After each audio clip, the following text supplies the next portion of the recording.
দর্শক, আমরা কামরাঙ্গীরচরের ঝাউলাহাটি চৌরাস্তায় কতিপয় হোটেল রেস্টুরেন্টকে দেখলাম যে আবাসিক ভবনের আবাসিক গ্যাস লাইনটাকে অবৈধভাবে বাণিজ্যিকভাবে ব্যবহার করছিল।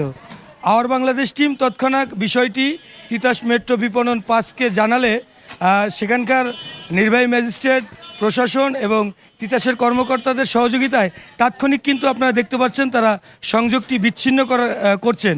আমরা আপনাদেরকে একটু দেখাতে চাই যে তিতাস টিম কিন্তু সাংবাদিকদের তথ্যের ভিত্তিতে তাৎক্ষণিক কিন্তু সংযোগটি বিচ্ছিন্ন করার কাজে এখানে লোক নিয়োজিত করেছেন।